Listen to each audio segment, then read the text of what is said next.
कभी ये सोचा है कि कुछ लोग इतनी आसानी से अमीर कैसे बन जाते हैं, जबकि बाकी लोग दिन रात मेहनत करते हैं और फिर भी वहीं के वहीं रह जाते हैं? इसका जवाब ना शायद चौंकाने वाला हो। राज ज्यादा मेहनत में नहीं, बल्कि सही तरीके से सोचने में छुपा है। और इसी पर हम आज बात करेंगे द मिलियनेयर नेक्स्ट डोर की कुछ कमाल की बातों के आधार पर। तो चलिए सबसे पहले उस एक मिथक को तोड़ते हैं जो हम सबने सुना है कि ज्यादा घंटे काम करो, ज्यादा मेहनत करो, तभी सफल होगे। लेकिन क्या हो अगर ये सोच ही गलत हो? ये किताब एक बहुत ही सीधी बात कहती है, बिजी होना और प्रोडक्टिव होना ये दो बिल्कुल बिल्कुल अलग चीजें हैं। अच्छा, तो सीधे मुद्दे पर आते हैं। वो पहली चीज क्या है जो दौलतमंद लोगों की सोच को बाकियों से अलग करती है? ये वो चीज है जिसे वो अपनी सबसे बड़ी दौलत मानते हैं। और नहीं, ये पैसा नहीं है, बल्कि उससे कहीं ज्यादा जरूरी कुछ और है। यही यही वो सोच है जो सब कुछ बदल देती है। करोड़पति इस बात को जानते हैं, मतलब सच में गहराई से समझते हैं कि पैसा वो तो कमाया जा सकता है, खोया जा सकता है, फिर कमाया जा सकता है।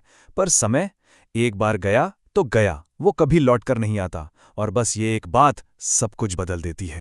अब देखिए, ये जो फर्क है ना, वो जमीन आसमान का है।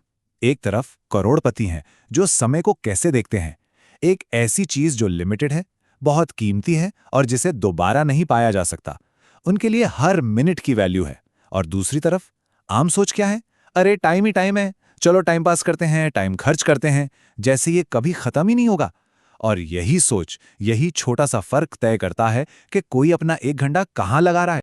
तो असल में इसका मतलब क्या है? इसका मतलब ये है कि उनका पूरा दिन इस तरह से डिजाइन होता है कि ज्यादा से ज्यादा असर पैदा हो, ना कि सिर्फ ज्यादा घंटे काम हो। वो ये नहीं गिनते कि कितने घंटे काम किया, बल्कि ये देखते हैं कि उन घंटों में क्या हासिल किया। इसीलिए तो वो फालतू की मीटिंग से बचते हैं, छोटे मोटे काम दूसरों को दे देते हैं, और सबसे जरूरी, सोचने और स्ट्रैटेजी बनाने के लिए अपना टाइम किसी भी कीमत पर बचाकर रखते हैं। तो ठीक है, समय हमारी सबसे बड़ी करेंसी है, पर उस करेंसी को इस्तेमाल करने के लिए ईंधन कहाँ से आएगा? वो क्या चीज है जो हमें उस समय का सही इस्तेमाल करने की ताकत देती है? यहीं पर आता है दूसरा स्तंभ, एनर्जी, यानी अपनी पर्सनल एनर्जी को मैनेज करना। और यहां पर सोच का एक और बहुत बड़ा अंतर सामने आता है। ज्यादातर लोग क्या मानते हैं कि सेहत तो काम के आड़े आती है, इसे कुर्बान किया जा सकता है। जबकि करोड़पति मानसिकता वाले लोग इसे सफलता की पहली सीढ़ी, पहली शर्त मानते हैं। अक्सर समाज में ज्यादा काम करने, स्ट्रेस लेने को शान की बात समझा जाता है, लेकिन इसका अंजाम क्या होता है? बर्नआउट। सफल लोग ये बात समझते हैं कि अगर लंबी रेस का घोड़ा बनना है तो अपनी सेहत का ध्यान रखना ही पड़ेगा। ये एक छोटी सी लाइन है, पर इसमें बहुत दम है। सेहत कोई खर्चा नहीं, ये एक इन्वेस्टमेंट है। बिल्कुल, अपनी सबसे बड़ी संपत्ति में, यानी खुद में एक निवेश। यही तो वो फ्यूल है जो वेल्थ बनाने की मशीन को चलाता है। और जब ये सोच बदल जाती है ना, तो फिर एक्सरसाइज करना, अच्छी नींद लेना, सही खाना पीना, ये सब बोझ नहीं लगता, बल्कि अपनी सफलता के लिए एक स्ट्रैटेजी बन जाता है। तो बात सीधी सी है, बिना एनर्जी के कोई भी सफलता टिक नहीं सकती। सोचकर देखिए, दुनिया का सारा पैसा कमा भी लिया, लेकिन अगर शरीर की बैटरी ही डाउन है तो क्या फायदा? ना उसे एंजॉय करने की ताकत होगी, ना उसे संभालने की। सब कुछ धरा का धरा रह जाएगा। अच्छा, तो हमने समय और एनर्जी की बात कर ली।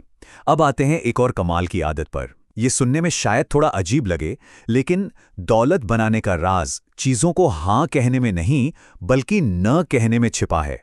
ये फर्क बिल्कुल साफ है। एक तरफ वो लोग हैं जो हर चमकती चीज के पीछे भागते हैं, कोई नया ट्रेंड आया, कोई नई स्कीम आए और चल पड़े। दूसरी तरफ करोड़पति मानसिकता वाले लोग हैं, वो हर चीज के पीछे नहीं भागते। वो पहले अपनी ताकत को पहचानते हैं और फिर अपना पूरा टाइम, पूरी एनर्जी सिर्फ और सिर्फ उसी एक चीज पर लगाते हैं। जहां बाकी लोग अपना ध्यान 100 जगह बांटकर कमजोर कर देते हैं, ये एक जगह फोकस करके जबरदस्त रिजल्ट लाते हैं। और ये कोई तुक्का नहीं है, ये एक पूरा का पूरा सिस्टम है, एक डिसिप्लिन है। पहला और सबसे मुश्किल स्टेप क्या है? डिफॉल्ट रूप से ज्यादातर चीजों को नहीं कहना।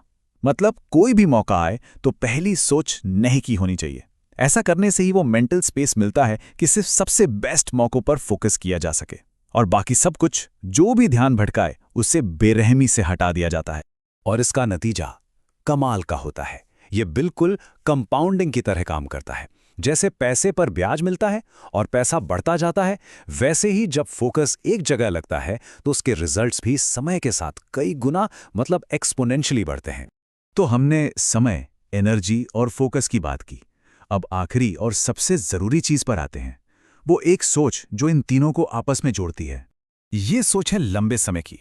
आज की दुनिया में जहां सबको तुरंत रिजल्ट चाहिए, इंस्टेंट ग्रेटिफिकेशन का जमाना है, वहां करोड़पति मानसिकता वाले लोग सालों में नहीं, दशकों में, यहां तक कि अपनी आने वाली पीढ़ियों के बारे में सोचते हैं।